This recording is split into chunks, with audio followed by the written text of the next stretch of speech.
What up, world? Once again, y'all here. Free Advice is set free, and happy y'all already logged on, clicked on the link, and hope y'all about to enjoy the show.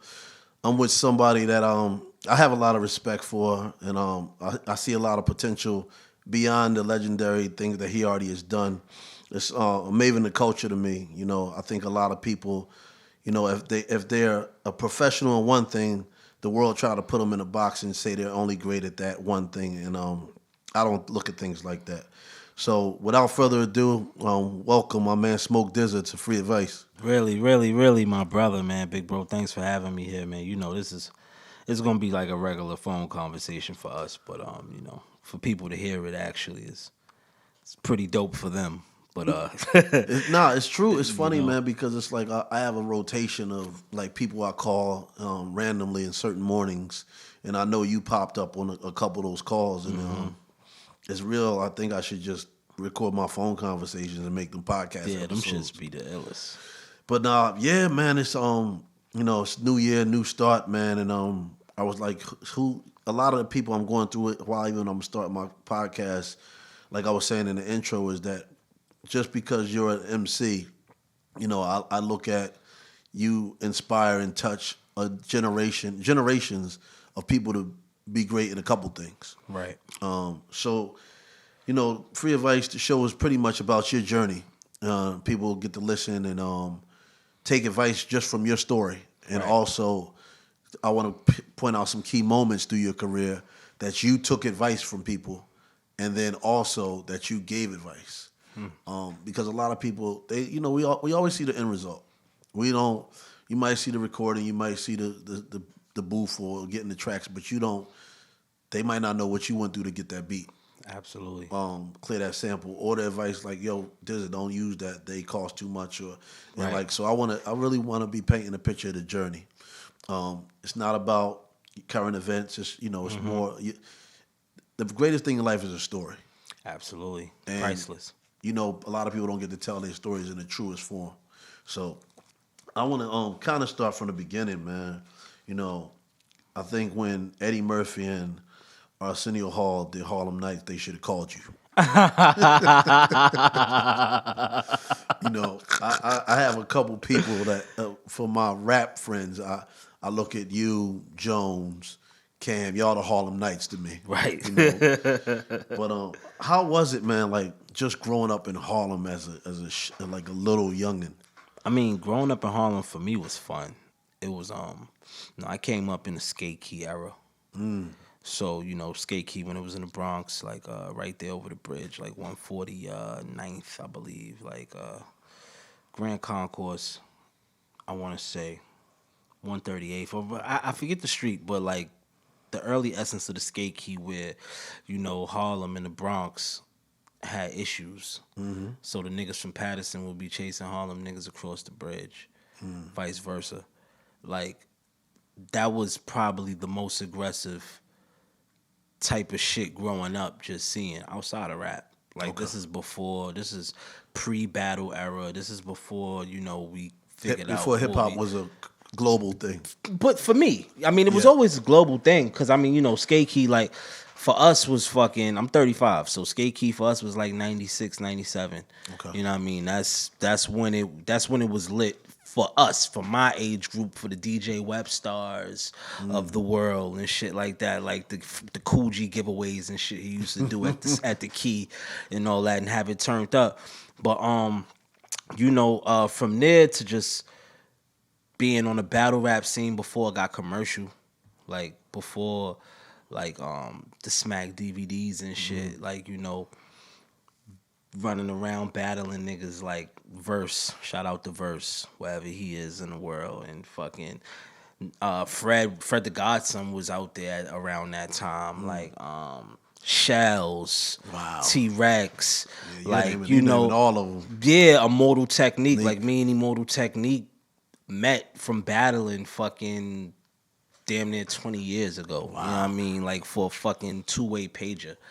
You know The what I silver mean? one or the gray Like, one though? The silver joint. Okay, so that was y'all that was a real Yeah, battle then. yeah, that was a real battle. The shit was like 500 at that time. Totally. You know? Right. So, coming from that to where I'm at now, it's crazy because I've seen a lot of shit change and I've been a part of a lot of eras and just seeing how the infrastructure works with, how the game done changed, the format done changed, the way you got to maneuver change. It changes every year. But every month, couple months. Every month now that, we in this digital era, but yeah. So, growing up, like, of course you was a fan of hip hop, but growing up, is that what you wanted to be, or was it ever any inkling in your mind, like, I want to own a car wash, I want to, did you have other dreams or aspirations growing up? I never wanted to do nothing else. I mean, I think when I was like in grade school, like, my granddad wanted me to be a doctor automatically from the jump. Like, That was his vision for me. Dr. Sean Pompey. Wow. You feel me? Sounds dope, though. It sounds super dope. It's an ill ring to it. But, like, for me, like, growing up in private school and shit like that, like, and then going to public school was like a culture shock. You had all them years and being uniform. Like, and I say that in being in a uniform, but being uniform like a certain way of maneuvering in school, like being taught a certain type of program, like, where it's a culture shock going from private school to public school. Anybody that's been to both places could just say, like, all right, bet you go from, going to chapel every morning, wearing a uniform, kind of like a strict code of structure, to kind of like the free world, where you wear what you want to wear. If you late to class, you late to class. They send cut cards, and it's more intimate in private school. At least that was my experience. So for going there, like, it opened me up to more shit and being creative. I used to play basketball. So, at one point I did want to go to the NBA. But then when I woke up from my hoop dream and realized, okay, I'm not going to be 6'5", you know what I mean? Yeah. So I'm like, and I'm not the most athletic person. Even before I gained weight, I wasn't dunking the basketball. Still wasn't there. You feel me? I knew I wasn't going to be able to match up to the Andre Barretts and the Andre Sweets and the Francisco Garcias of the world. Yeah. You feel me? So I knew, I had a way with words and battling and having a crowd in my first battle, having a crowd and seeing how people gravitated towards me, and just I liked how that felt. And just working at my craft and doing it more and more and more, that was my thing. And that was like 13, 14. So now I'm fucking about to be 36 and I'm a professional rapper that goes by the name of Smoke DZA. It's like, okay, well, I guess those times sharpening my sword actually paid off.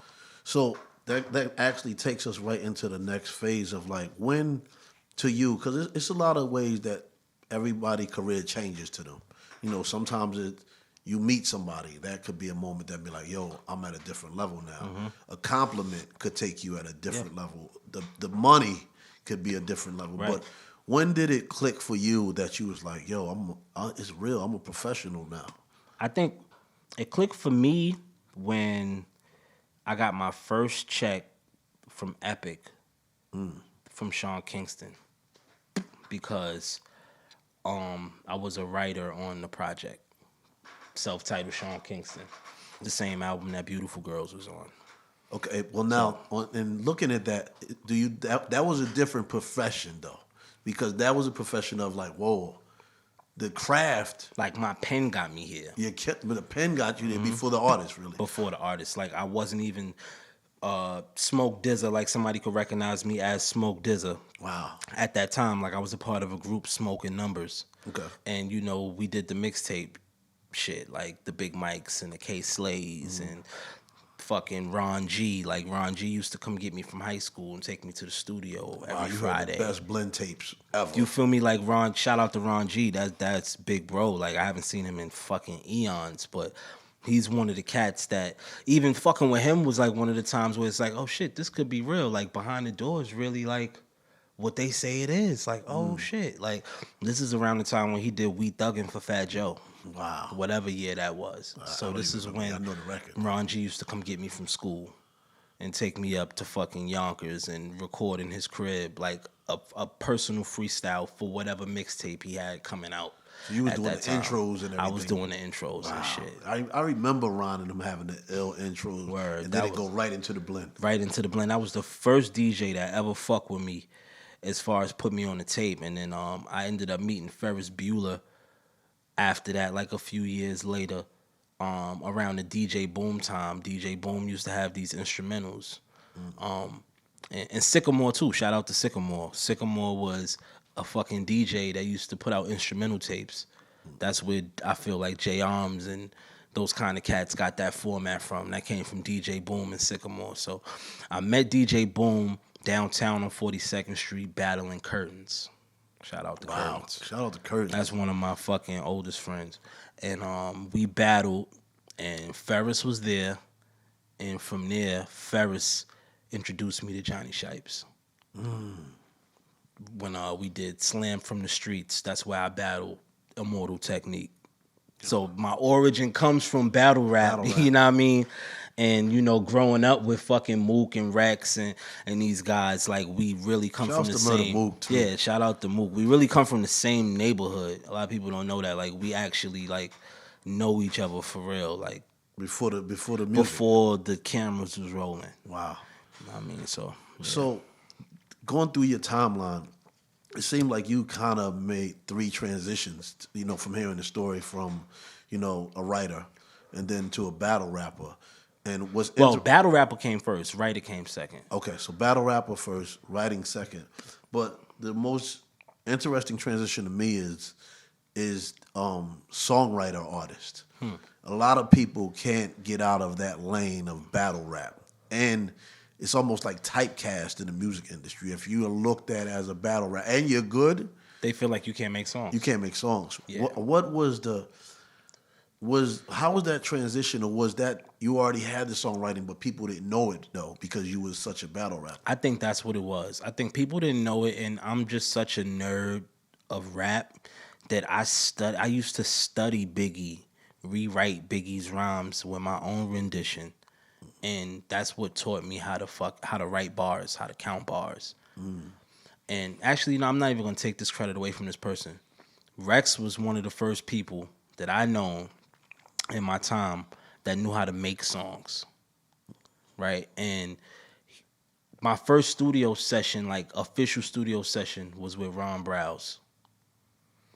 And watching how he created the song taught me a structure, how I know, okay, after the 16 bar, that's where the hook comes in.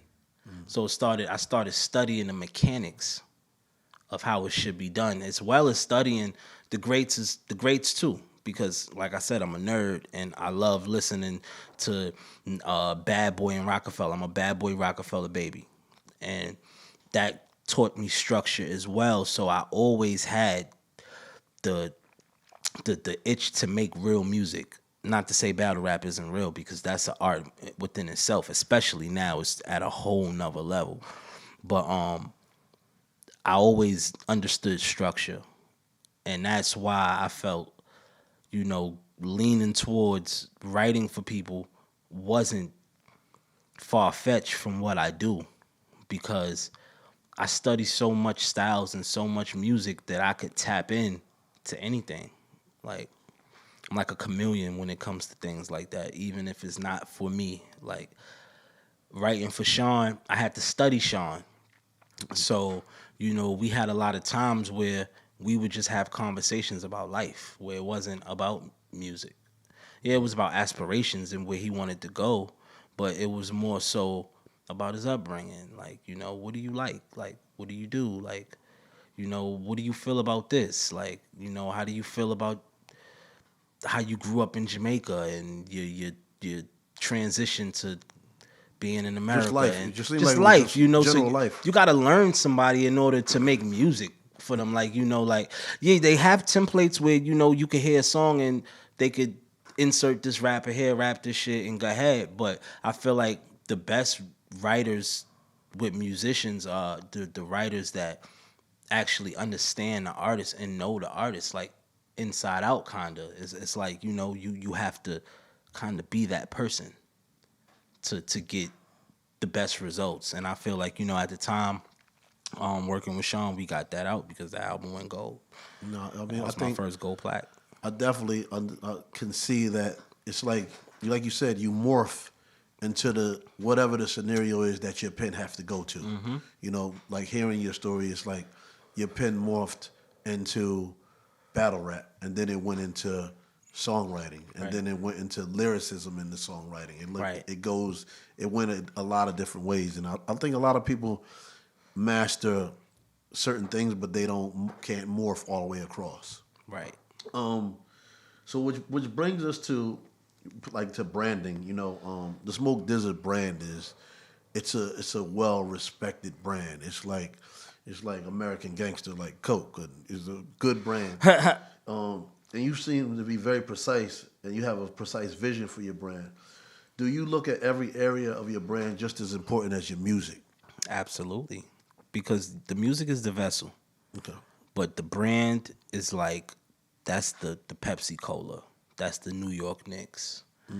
That's the, it doesn't matter as far as the the players in the brand, but the brand is going to live on its own.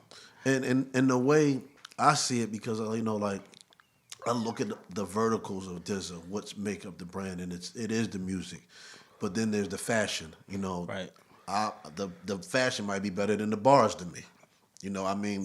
But then you have the marijuana world that's just as hot as the bars. Right. And that was like what I was trying to get out of the question is everything that the Smoke DZA lanes is top shelf fashion, top shelf, marijuana, top shelf, just the aura. And there's a lot of people don't have that all the way across. They'll be like, yo, he's nice, but he can't dress. Right. He's not, and I see the same, and even the wrestling brand, Right.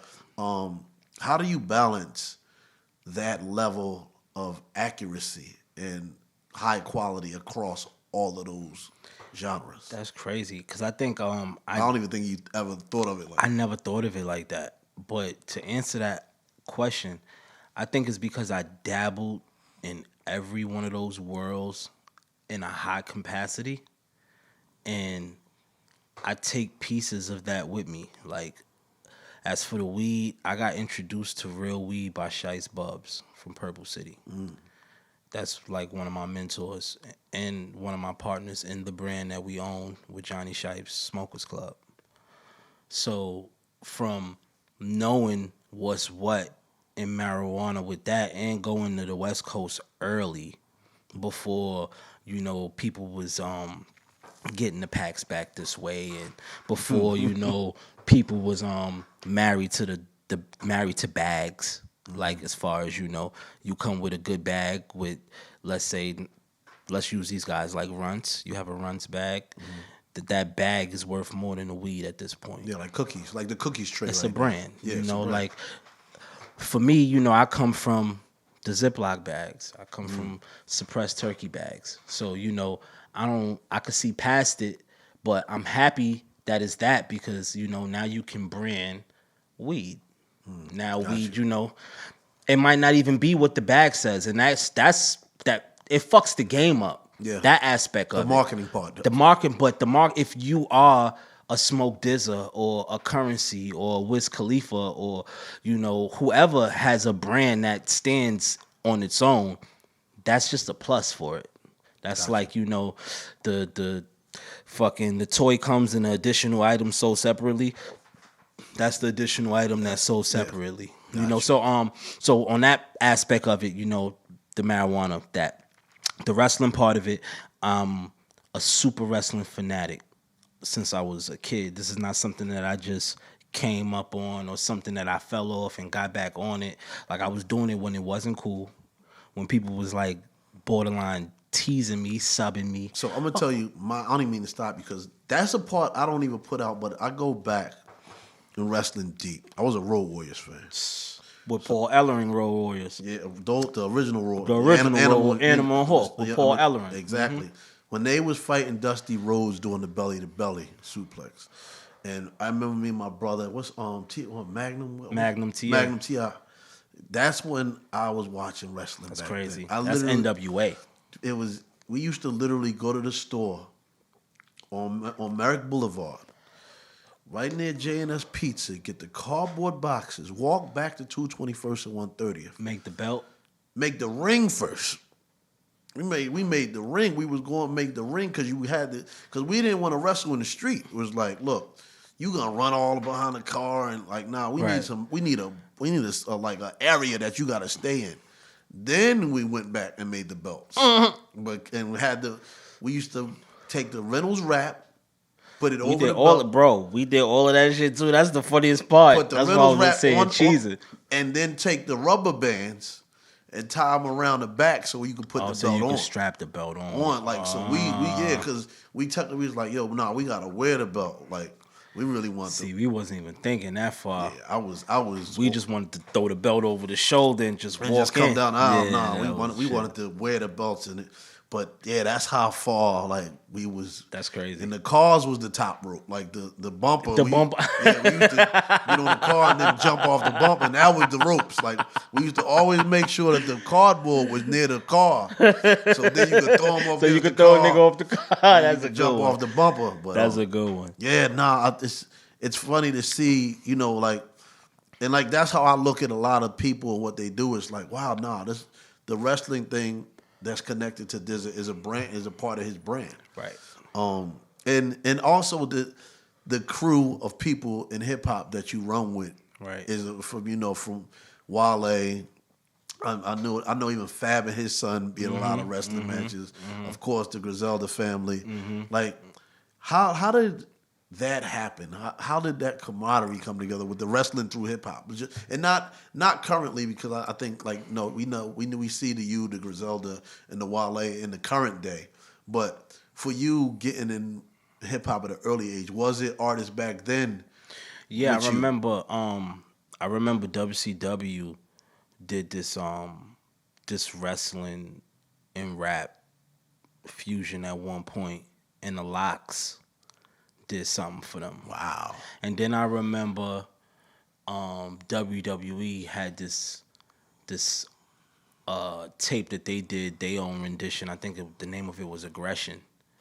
And I think Mino did something for the Undertaker at that time. Like Dame Grease had produced it or some shit like that. Like, so back then, and they was like flipping the entrance music. Same thing. That's the format that I got, that I do Ringside with. Like, I do this series every WrestleMania Sunday. I drop it. It's called Ringside. And me and 183rd, shout out to 183rd.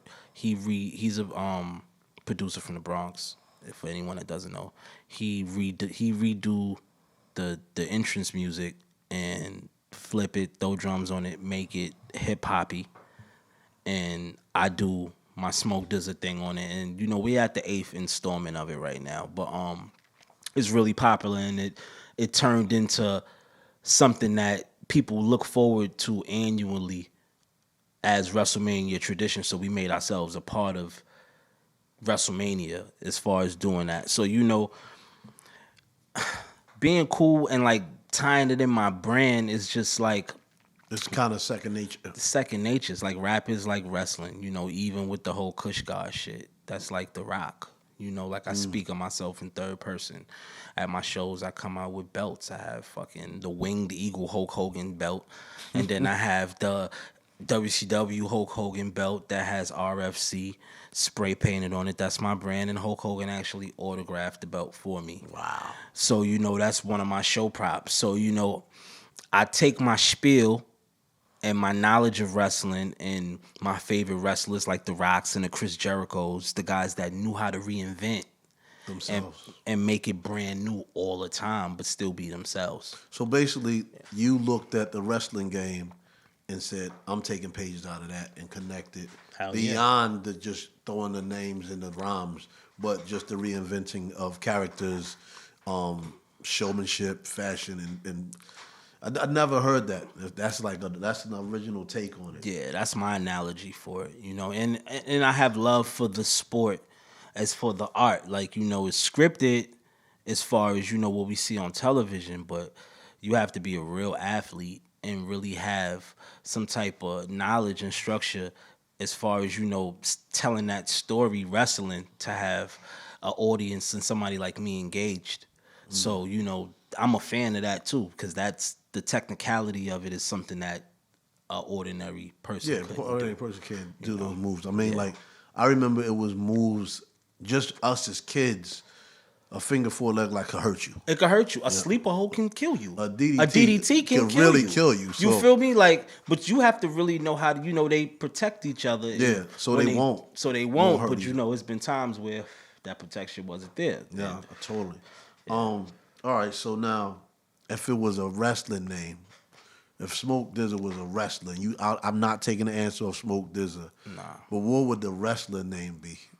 If you could start the new wrestling career tomorrow, what's the name? I'm gonna spin off my favorite wrestler, and I'm gonna be Hollywood Smoke Hogan.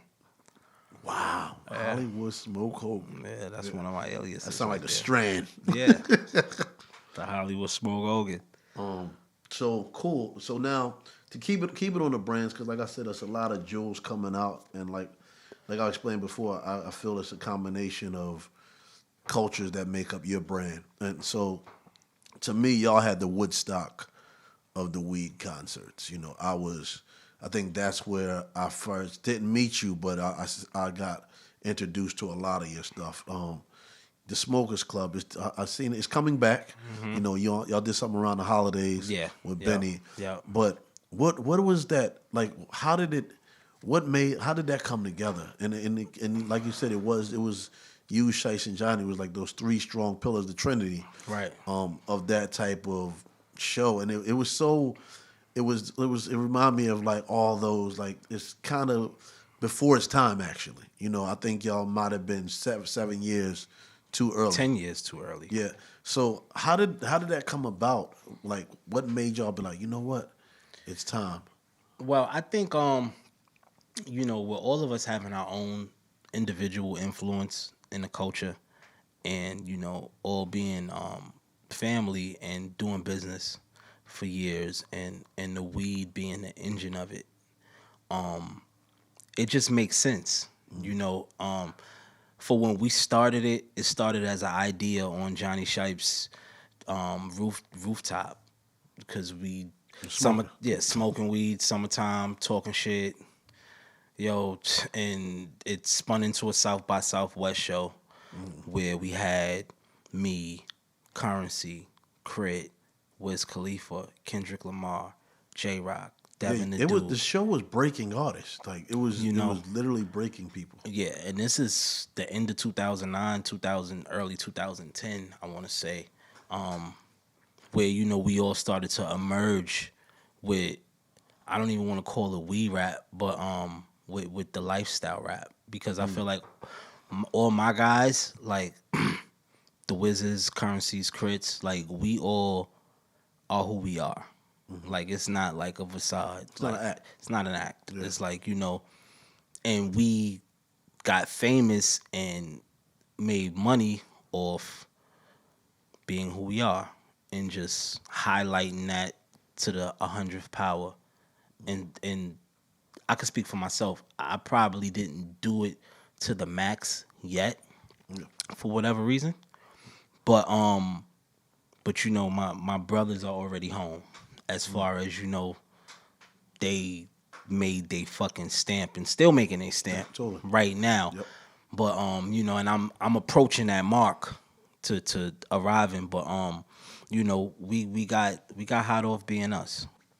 So yeah, I think, you know, the game of the marijuana business is not in the East yet. It's Right. You know, just being around hip hop for all these years, seeing artists bringing back all these, before it was strands, whatever the word was, bringing new weeds back to the East Coast, and I still just learning. You know, the East Coast is still learning. Grow houses, you got to think grow houses was in the West Right.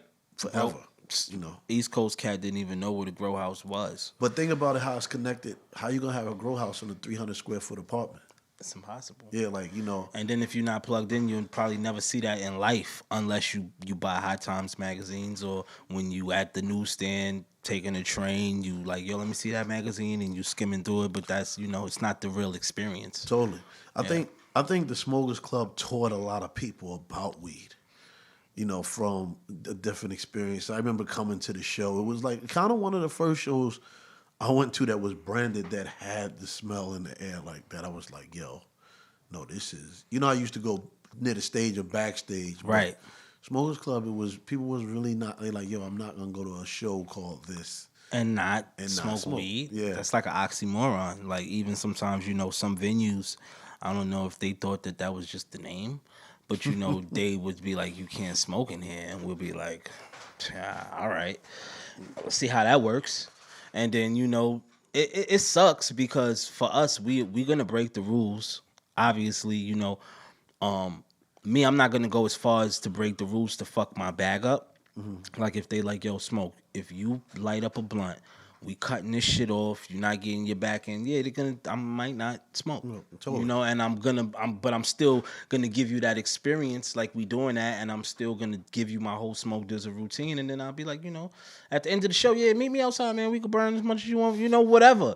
But we still wrap that in. But to answer the question, I think not only did Smokers Club introduce the fans to what weed is, or the experience, but us as artists introduce people to what's good and what's not.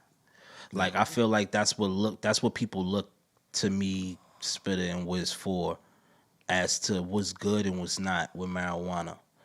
Because certain things that's just like, we just don't fuck with. And then there's certain things that it's like, okay, it's a go. And then we got our own preferences with what we would prefer. But I think we took the weed shit to another level. I agree. Our forefathers that we still salute, Red Meth, Snoop, yeah. Be Real. Yep, totally. Like, they brought it to the level to make it cool and acceptable. Yeah. And then we took it and made it a business. And a brand.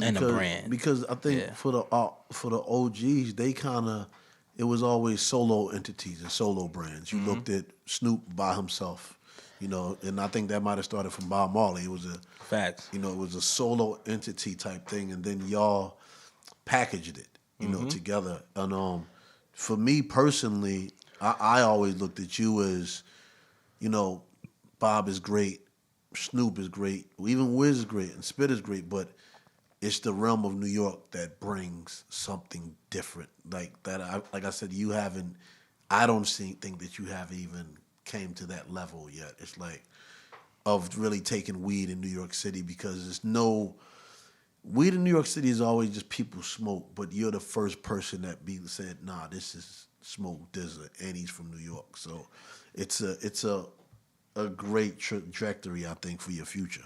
Yeah. And which brings me to one of my next questions is, so the weed is a very important pillar of the Smoke DZA brand, which we know. And with weed making its way being legal on the East Coast, is there plans in your future vision of seeing how, like, this is how the Smoke DZA brand expands? Yeah, I mean, we already working on that. The whole, the end goal is to be compliant and, to be legal weed dispensers. To be able to have our weed in different dispensaries across the globe. And, and be in that world of things where it's not black market, or it's not, black market, because that's the only way. Even how we get weed and promote weed and how we do it now, for the brands that's doing it, for most of them now, they're compliant, like a Run. So, like, these brands that live in the cookie store and live in the Green Door and all these other dispensaries. But then, before that, before it turned into brands, it was just, people could say something to something and it might not be that. Before you got the bag that said XYZ on it. You know, like people could give me something that they think is sour and it's fucking, I don't know, cherry pie, some other shit like that. But this, that's just where branding comes in, and just knowing and being around the bin enough to know, okay, well, this is not that. I had the luxury to be around green thumbs and botanists and growers and shit is such that these niggas is weed snobs for real. So they really introducing me to different strains and telling me, oh, yo, that's not flush right, and that doesn't look. Oh, that's a horrible trim job. I would have fired him.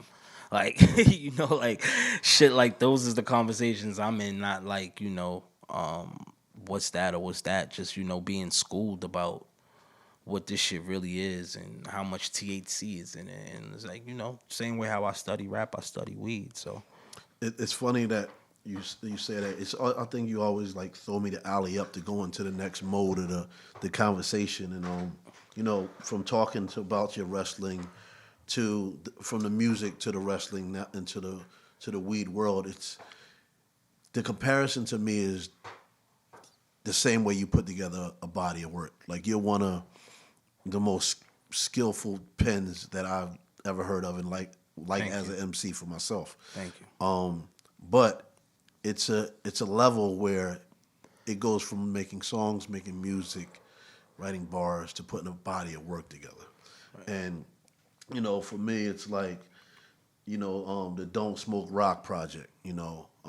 Musical, and the second part I'll get into is the musical level of you. I feel is an A&R, and I feel certain Ross is an A&R. Certain artists that are A&Rs, but they don't even get called that or get looked at it because they get looked at for just the lyrics. Right. The Not For Sale project, Statute of Limitations, and then even the last Currency project. It's two realms of DZA to me, but they're both put together great bodies of work. And the Pete Rock one, that was one of the first ones I besides, cause you got like two short versions of mixtapes. You probably got thousands. Yeah. It's too much mixtape. Yeah, you did too many mixtapes. I'm not even getting to the mixtape realm. I don't know. You and Short probably got the most mixtapes. Shout out to Short. And Currency got way more mixtapes than me. Currency. Yeah. But I wasn't always up on Currency till later. But far as because I was just always an East Coast dude. Right. But your mixtape catalog is probably, you could probably put it in an old school milk crate. I could. Like records. I could. But being able to listen to an MC and being able to get in that car and go from 2 to 8 is rare now. Right. It's been rare a long time. People could name those albums. They'd be like Midnight Marauders, The Score, right. Shook Ones. But it is, and I always get a great body of work when it comes to you. What's the process you go through about putting together bodies of work? Like, it's tedious. I've been blessed with the ear to choose beats, and I'm not like a hype beast for a name. Like, I would, at one point, I went to YouTube and I put Smoke DZA type beat. Shout out to Steve. Steve was like, "Yo, get on YouTube and put Smoke DZA type beat. I bet you we find something dope. Fucking make these kids' lives right now." I'm like, "All right, cool. Get on there." One joint that I picked that was on there was a joint called Blunted that I put on a mixtape I did called George Kush. The Button 2, Don't Pass Trump the Blunt, and Joey ended up doing some additional vocals on there. I didn't even credit it for him because it was just like, it wasn't even enough to do that on it. And he was just in the studio like, "Yo, I got something for this." I'm like, "I put it down." And that ended up being one of my bigger songs. People love it. Another song, the joint with me and Joey, Wagons. That was a Smoke DZA type beat. So just, it's a tedious process. And choosing beats is one of them. Like, just knowing what works for me, what works for my voice. And I always have a concept of what I'm doing. Like, what works for me and why I feel like I'm probably still relevant as an artist is because I live in the times. Yeah, I live in the future as well as far as my vision, but I live enough to put it in music, and I know how to articulate it, and I know how to feel the climate of what's going on. So sometimes they might not be ready for what I'm going through because that might not be the temperature of what somebody wants to hear. Not maybe the experience, but sonically, how could I get this off? So, for me, like, we might even had a conversation of this briefly, just on gentrification. Like, before it was cool or before people had a word for it, like, I was already aware what gentrification was, and I already had The understanding of it. an understanding of it, and I wanted to put out a project where I was embracing that and really shedding light on that, but it wasn't the time for that. So I knew that. So that turned into Not For Sale, Gotcha. right? So Not For Sale for me at the time was, I was learning the business with bumping my head really hard and making mistakes. And I said to myself, once I'm done with this, I'm not gonna put myself in a situation where I can be bought to where I don't have any leverage. So I'm like, this is my motivation. This is what I'm gonna use as the vessel to run this next project. So, to answer the question and putting together projects is I use what I'm going through at the time. I'm always going for what's hot with air candy, music wise. And I'm always gonna deliver top notch bars and have the right features, whether it be somebody that I really appreciate the craft of, that I just hear them on this, or whatever's going on at the time that I could get to that's dope. I'll fuck with that too because a lot of this shit, this music shit, is a business, and when you do for artists that collab with artists, like you share fans. It's You trading don't even. fans. It's trading. It's not even stealing. It's like you want to share base with some of these guys. These guys want to share base with you if you have a base. So for me, I've been blessed to create a base that it's not like somebody doing me a favor to do a record with me. Like I've done records with the top of the top and with records with niggas that Nobody knows. nobody knows. But it is what it is. I think I don't work with Kendrick Lamar at at the beginning. Like I don't work with Ross. I didn't work with fucking. The list goes on. Rocky at the beginning. Like I was the first person to give ASAP Rocky a feature. Yeah, they was on the tour. You feel me? That was how it all began. And I live by that. I'm always the one to, lean on the newer artists before they get where they gotta go because I could see it. And most of them, they come back. Of course. And that's how the buddy system continues to go and go. So that's a part of my resilience and the reason that I'm still around for today. But that's also how I create my projects too. So From a fan perspective, just to tell you how I what makes me a fan on the musical side after I get past the lyrics and the bars, which is already what it is without having to talk about that. It's the essence of real music. Your selection of track picking is very different. It reminds me of jam sessions and music that's not almost hip hop culture that's turned into a hip hop beat. A lot of beats I hear you rhyme on, I'll be like, what made them pick that? Or the average artist would not go try to rhyme on that. And it's a very musical aspect I get from you. That's why the Pete Rock made sense, and I was like, whoa. And that was I think like 16, 15. Right. So, and I was like, okay, to me, you tap into music first, not tracks. And it's almost like you're picking tracks of almost a live band, but sounding hip hop, and that's what I feel like that always ties your music together because it's really a musical project and not a track project. right. Because the second part of delivering the music is performing it. So I always want to make shit that I could do with a live band, that I could do in the arena, that I could really perform this shit and really, that's an art too. Like a lot of niggas can make good music, but a lot of niggas can't perform. You go to these performances, they rapping over 2 tracks. You know what I mean? They over the song, like or just not being able to keep up You know what I mean? Like, I'm writing my shit, I'm learning it to perform it, and I'm writing it with the mind, with the thought process of, all right, whether it's 50 people, 500, 5,000, I'm going to go rock this shit, and they're gonna be able to understand what I'm trying to come across. You might understand it better seeing me perform it. You know what I mean? It might give you a whole nother perspective. Plus, the music sounds different at Right. performance, and I think a lot of the tracks you select sound bigger probably performing. Absolutely, especially the Pete Rock joints, because for one, Pete is a legend. Of course. And, Shout out to Pete. Shout out to Pete Rock. And Incredible Hulk, because you know he want that shouted out.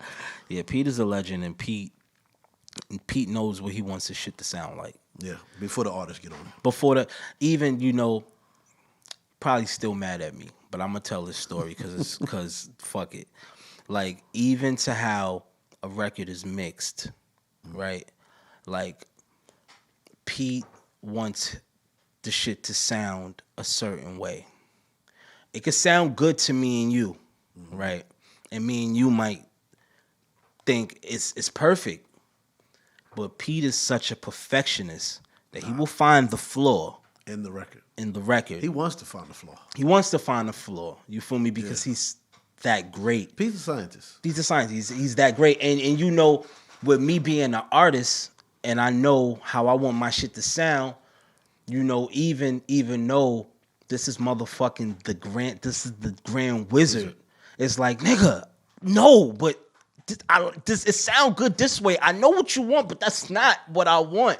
But at the same time, you know, agree to disagree. It still makes it classic shit.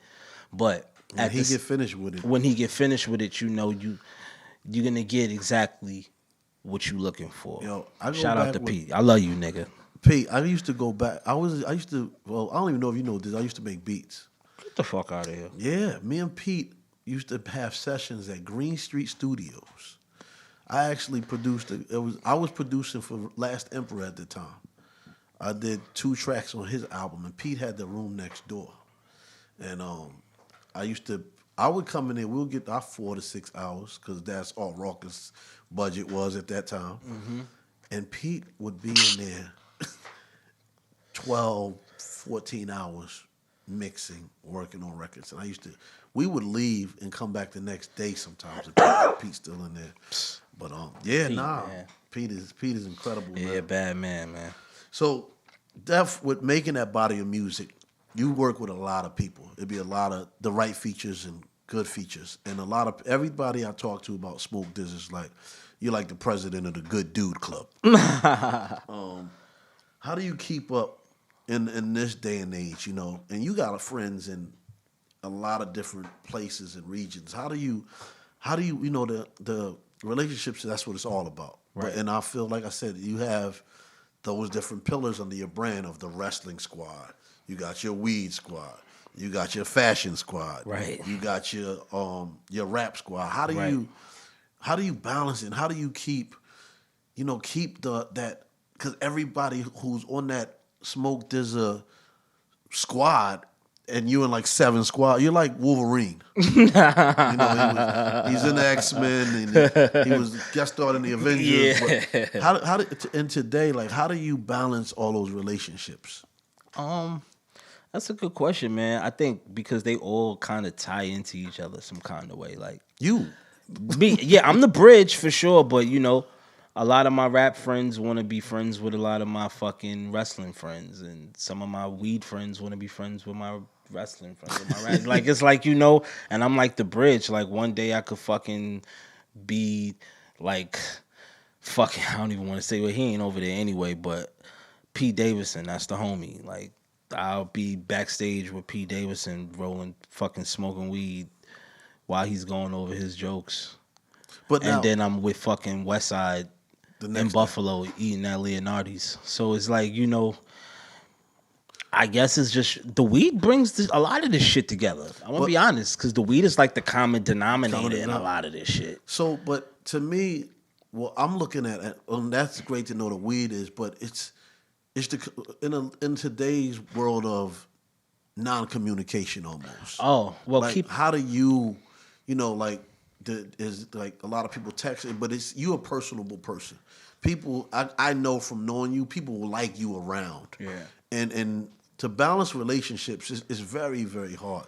Different levels of people. Like, how do you really maneuver through that? See, a lot of us is like minded, so we ain't got to talk every day for us to know what time it is.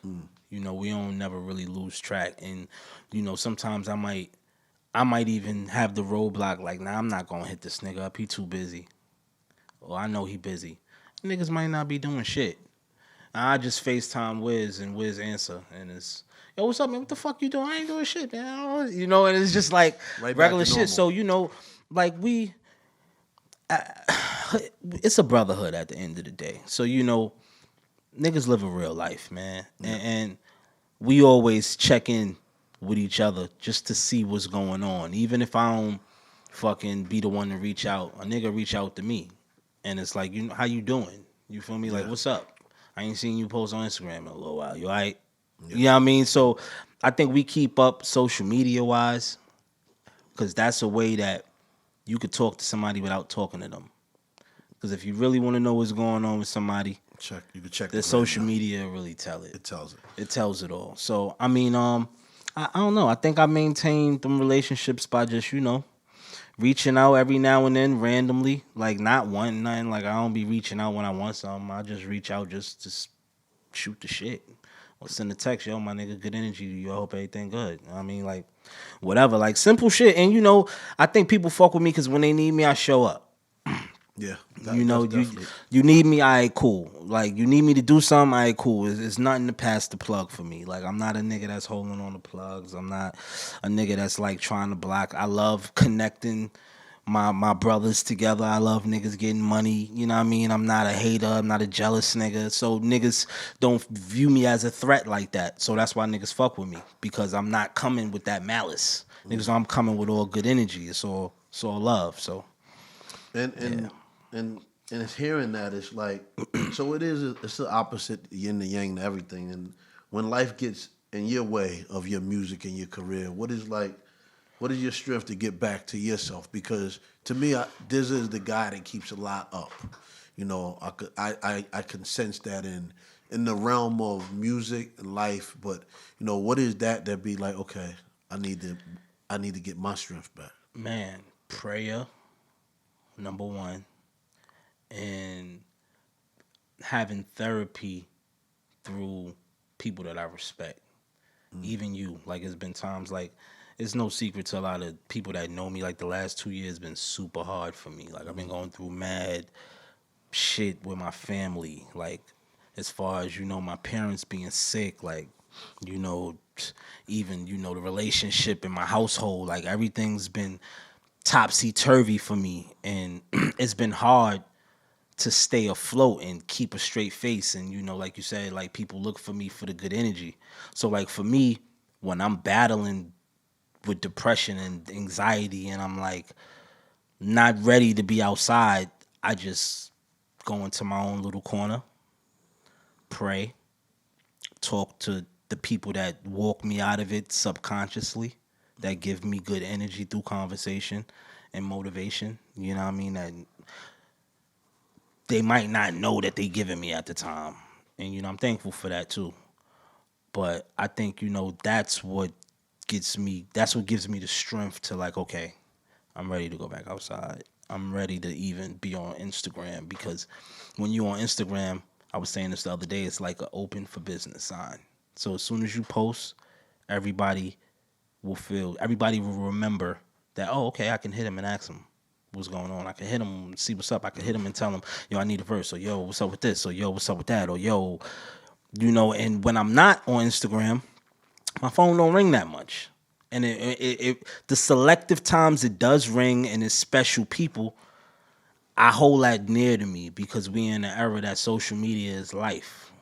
And that ain't life for me. You feel me? So It's crazy. I had a saying I came up with it the other day. It's growing up, a picture was worth 1,000 words. Now the picture's worth 1,000 1,000 lies. likes, 1,000 lies, and 1,000 likes. Yeah, but everybody ain't even getting 1,000. You be lucky. So, pretty much coming to the end of the segment, man. You know, I think a lot of the listeners didn't get a lot of advice from your journey. You know, y'all need to rewind it and listen to it again. Yeah. But what was the time that you got some advice in your life that really changed your life and you listened to it? Like, can you remember a time? Shit, it's been many times, man. But I think one thing that stood out to me from a lot of people that's close to me was boss up.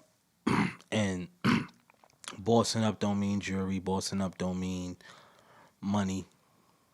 It does, but it doesn't. It means mindset. So, like, you know, you could block everything that comes with that mentally before it even comes to you not being ready. So, like, I had to get my business right. I had to get my credit right. I had to get my whole mentality right as far as, all right, you have to think future and not think now. As far as, you know, you might not need to take this advance and lock yourself into some situation that you might not see a back end ever, or you might have to fight for that, or, you know, you got to hope these guys are honest enough to give you what you're owed, instead of, you know, having your business right, having the leverage to do it yourself, hire help that has percentages in your shit, and know how to monetize your catalog. And that's something that I had to learn from bumping my head. So I think hearing boss up and, you know, take your career serious was something that stuck. And, you know, I heard it in many harsh ways. Like, I think Dame Dash might have been the one to really give me harsh reality at a time where I probably didn't want to hear it. It hurt my feelings a little bit for me to get it. You know, like, sometimes you can hear something from people that you respect and people close to you that really wasn't on it, that really ain't been on the top of the mountain for real, right?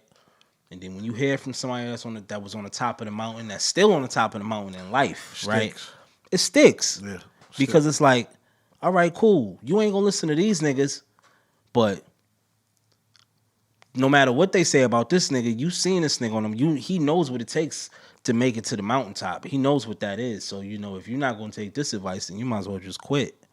Yeah, no, that's fact. You know what I mean? So hearing it harshly from him, hearing it from Johnny, hearing it from Steve, hearing it from Cam, you feel me? Like, different people, like, you know, that shit'll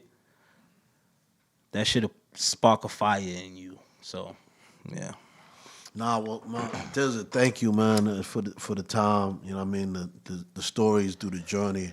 Like I said, I learned a lot from just, you know, understanding, you know, your journey, how all of it ties together from a brand perspective, protecting your brand, and just a lot of the ingredients that you took from the things you like, putting it back into your craft so you can enjoy the things you like from building it as a success to be here today, man. Thank you, man, for coming on. Thank you for having me, big bro. Thank you.